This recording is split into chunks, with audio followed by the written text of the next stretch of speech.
Hello friends, welcome to Learn with Hema's class.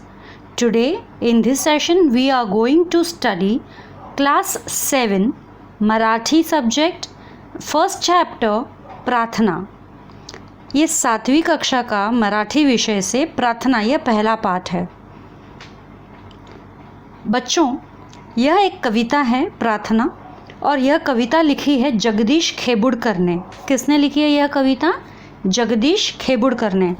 अगर आप ध्यान दें तो ये जो आपको पिक्चर यहाँ दिख रहा है, ये पिक्चर एक क्लासरूम का दिख रहा है. देखो, स्कूल में बच्चे जो हैं यूनिफॉर्म दिख रहे हैं, डेस्क दिख रहे हैं, उनके बुक्स दिख रहे हैं, ओपन बुक्स, और सभी बच्चे खड़े हैं और हाथ जोड़कर खड़े हैं. दैट मीन्स ये लोग प्रेयर के लिए खड़े हैं, प्रार्थना कर रहे हैं.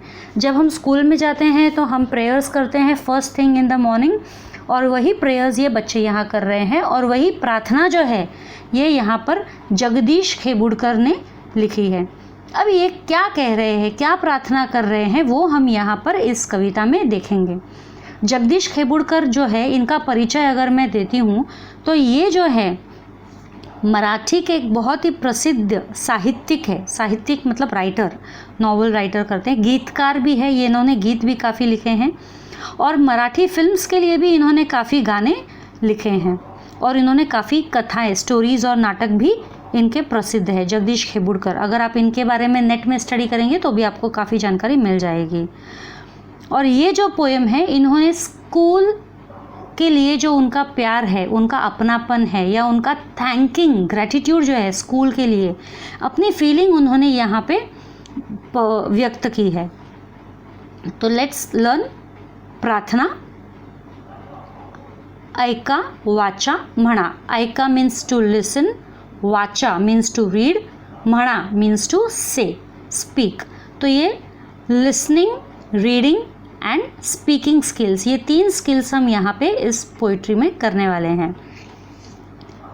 नमस्कार माझा या ज्ञान मंदिरा, सत्यम शिवम सुंदरा. अब मतलब हम, ज्ञान मंदिरा मीन्स हमारा school, a temple of knowledge. ज्ञान मंदिरा, टेम्पल ऑफ नॉलेज. ठीक है, मंदिर को हम टेम्पल कहते हैं, ज्ञान मतलब नॉलेज, ज्ञान मंदिरा. तो इस स्कूल को हम नमस्कार करते हैं और उसे, स्कूल हमारे लिए सत्य है, शिव है और सुंदर है. ये तीनों ही हमारे लिए है. सत्य, ट्रुथ, शिव, गॉड, एंड सुंदर, ब्यूटीफुल. शब्द रूप शक्ती दे, भाव रूप भक्ति दे, प्रगतीचे पंख दे, चिमण पाखरा. यहाँ पे कहा है कि हमें शब्द रूप शक्ति दे. हम जो भी पढ़ रहे हैं हमें उन्हें शब्दों में व्यक्त करने, शब्दों में, भावनाओं में व्यक्त कर सके, ऐसी शक्ति दे या ऐसी भक्ति दे. शब्द रूप शक्ति दे और भाव रूप भक्ति दे. मतलब हम, हमारा ज्ञान जो है उसको हम शब्द भंडार से, हमारा ये ज्ञान जो है समृद्ध हो, यानी और बढ़े. हम जितना ज़्यादा शब्द सीखेंगे उतना ज़्यादा हमारा ज्ञान बढ़ेगा. और जो भावना है हमारी वो हम जागृत कर सके. और सद्बुद्धि, प्रगति चे पंख दे, चिमन पाकरा. और इस ज्ञान के रूप में, इस ज्ञान के वजह से, इस भाव की वजह से हम बहुत प्रोग्रेस करें और हमको इतना प्रोग्रेस मिले कि मानो हमारे बाहों में बहुत ताकत आ गई हो कुछ भी पा लेने का. बाहों में ताकत आ गई है कुछ भी पा लेने का, यानी हम नॉलेज से इतने बड़े हो जाए कि हम कुछ भी कर सके हमारी नॉलेज से. ऐसा हम काम करें. जैसे बड़े बड़े काम होते हैं नॉलेज के बल पर जो हम करते हैं, जैसे स्पेस सेंटर्स हैं, साइंस के बारे में इन्वेंशंस वगैरह हैं, हम हमारे नॉलेज के बेसिस पे करते हैं. मैथमेटिशियंस हैं बड़े बड़े, ये सब साइंस के अपने नॉलेज की वजह से ये सब आगे बढ़ते हैं. तो वही ये जो बच्चे हैं प्रार्थना कर रहे हैं कि इनको इतनी नॉलेज मिले, इतनी नॉलेज मिले कि ये इसी नॉलेज के बेसिस पर आगे प्रोग्रेस कर सकें. विद्या धन दे आम्हास, एक छंद एक ध्यास, नाव नेई पैल तेरी दया सागरा. अब ये कह रहे विद्या धन दे आम्हास, हमको कौन सा धन दे? विद्या धन दे, यानी नॉलेज का भंडार हमको दो. स्कूल से ये मांग रहे हैं, ज्ञान मंदिरा, टेम्पल ऑफ नॉलेज से. एक छंद एक ध्यास, एक छंद मतलब हमारी एक हॉबी हम बोल सकते हैं, आवड़, जो हमें एक चीज़ अच्छी लगती है, पढ़ना लिखना जो हमें अच्छा लगता है. एक ही छंद है हमारा और एक ही ध्यास है, हमारा एम है कि हमें कुछ बनना है. नाव नई पैल तेरी दया सागरा। और इसी एजुकेशन के बेसिस पर हम अपनी किस्मत को पलट सके। नाव नई पैल तेरी दया सागरा, दया सागरा हमने गॉड के लिए बोला है। नाव नई पैल तेरी यानी हमें इस पार से उस पार ले जाए on the boat of education, मतलब एजुकेशन के बेसिस पर हम आगे बढ़े, हम यहाँ से वहाँ, आज हम नीचे हैं तो हम नीचे से ऊपर पहुँच जाए on the basis of education. तो एजुकेशन एक बोट की तरह है, नाव बोट की तरह है जिसमें बैठकर हम आगे बढ़ते हैं।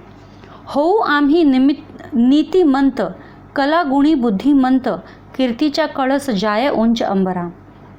हो आम्ही नीतिमंत, ना नीतिमंत मतलब हम सद्गुणी भी कह सकते हैं या डिसिप्लिन्ड भी कह सकते हैं, वर्चुअस।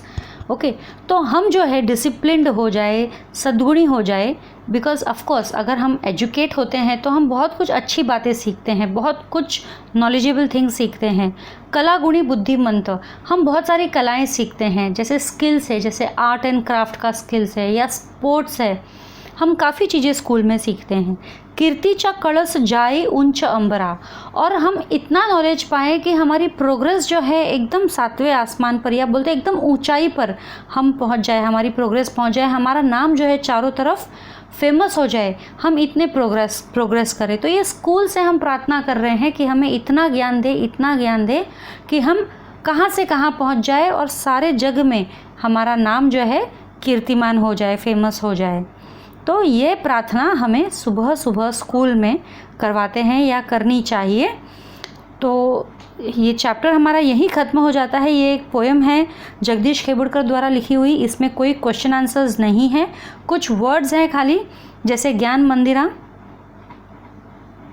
जैसे ज्ञान मंदिरा जो हम स्कूल जिसे कहते हैं, विद्याधन यानी ज्ञान, नॉलेज, छंद यानी आवड़ या हॉबी, हम कह सकते हैं नाव यानी होड़ी, बोट, बुद्धिवंत यानी बुद्धिमान, नीतिवंत यानी सद्गुणी या फिर डिसिप्लिन्ड हम बोल सकते हैं। कीर्ति ख्याति, प्रसिद्धि जिसे हम फेम कहते हैं, फेमस होना। अंबर यानी आकाश, यानी हमारा नाम आसमान की ऊंचाइयों तक पहुंच सके। तो ये वर्ड्स कुछ यहाँ पे मैंने मीनिंग्स इनके दिए हैं। इसी के साथ हमारा ये सेशन यहीं पर एंड होता है, क्योंकि इसमें कोई क्वेश्चन आंसर्स नहीं है। अगले चैप्टर में क्वेश्चन आंसर्स हैं, तो मैं क्वेश्चन आंसर्स के साथ में आपको वो चैप्टर एक्सप्लेन करूँगी और उनके आंसर्स भी दूँगी। तो अगर आपको मेरा एक्सप्लेनेशन अच्छा लगा हो तो ज़रूर से लाइक, सब्सक्राइब करिए और अपने फ्रेंड्स लोगों के साथ शेयर ज़रूर कीजिए। Thank you.